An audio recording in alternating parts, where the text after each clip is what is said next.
I want you to imagine two different people in Calgary right now. Same city, same month, same market. Person A is looking at detached homes in the Northwest. They went to an open house last weekend and there were 14 other couples walking through. The listing sold in 4 days over asking. They've now lost 3 offers and their agent is telling them to be patient. Person B is trying to sell their condo. They've been on the market for 7 weeks. They had 6 showings. They dropped their price twice. They can't figure out what is wrong with their unit. And nothing is wrong with it. The market just doesn't want what they have right now. Same city, same month, 2 completely different realities. And if either of those people pick up a newspaper or reads a national real estate headline, they're going to get a story that applies to exactly neither of them. Here's what's actually happening. Calgary's real estate market is split. Not broken, split into 2 distinct markets with 2 very different sets of rules. And if you don't know which one you're in, you're going to make the wrong decision as a buyer or a seller. Today, I'm going to show you the line between them, walk you through exactly what side looks like, and tell you what the data says you shouldn't actually be doing right now.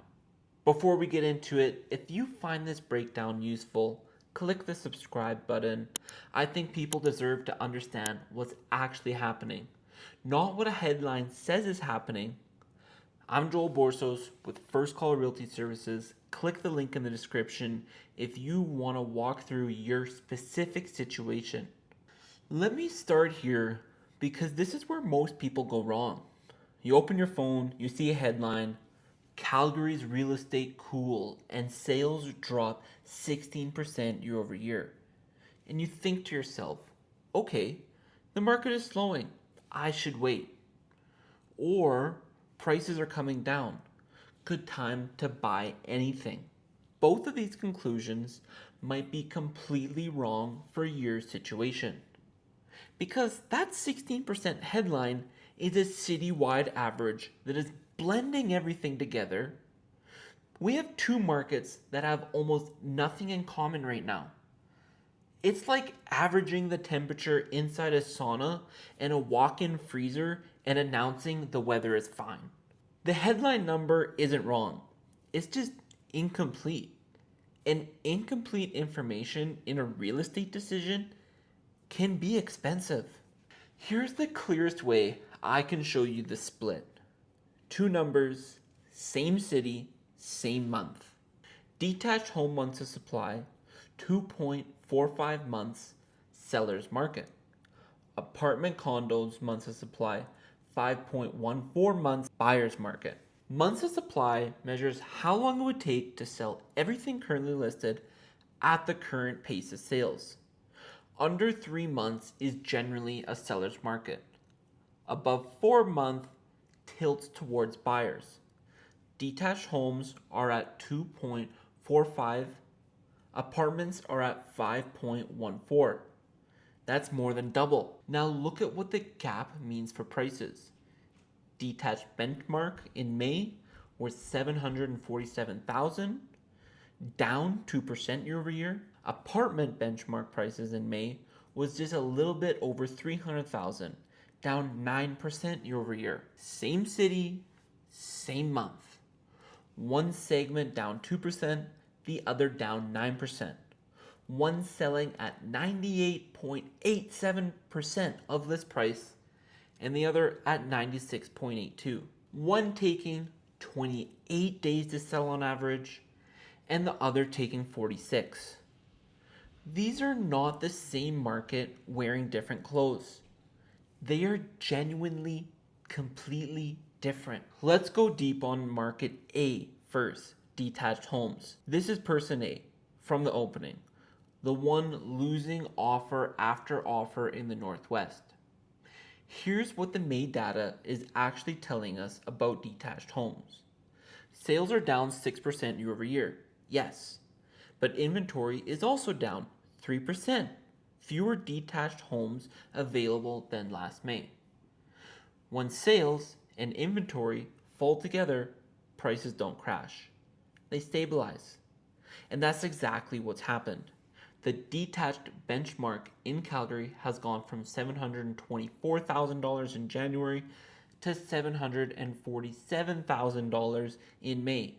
It's climbing, not falling. And the district breakdown within detached makes it even clearer. The West End has 1.77 months of supply, and the Northwest has 2.01. The South is at 1.85. In those districts, you are in a seller's market, full stop. Multiple offers on the right listing. Sellers getting close to asking price. Sales to list across the whole detached segment. The only pockets of detached where buyers have real breathing room are in the Northeast. 4.18 months, and the East at 3.57 months. And even those aren't buyer's market territory. They're just balanced, which means conditions favor smart buying, not lowball offers. Now, what market A means if you're a buyer? In the detached market, your biggest mistake is waiting for a price drop that the supply data doesn't support. Inventory in detached is lower than it was last year. The segment that should be most affected by economic headwinds has held up.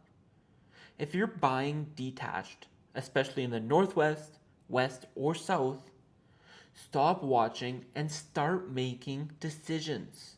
The I'll wait and see strategy in this segment has cost people real money over the last 3 years. What market A means if you're a seller? Detached sellers in tight districts are in strong positions, and the data backs it up. The pricing still needs to be accurate. The benchmark is down 2% from last year, so this isn't 2022, but a well-priced, well-presented detached home in the Northwest, West, or South is moving. 28 days on market for the whole segment, and closer to 20 in the tightest districts. Know your comps, price it right, and it will sell. So I'm going to end up making this into a 2-part video because there's just too much information to put into one. Part 2 will be released just after this one. That's where we're going to go over person B and condos. But if you're person A and this feels like it hits home for you, book a call. The link's in the bio. Let's sit down, discuss you and your situation. Keep your eyes open for part 2. See you on the next video.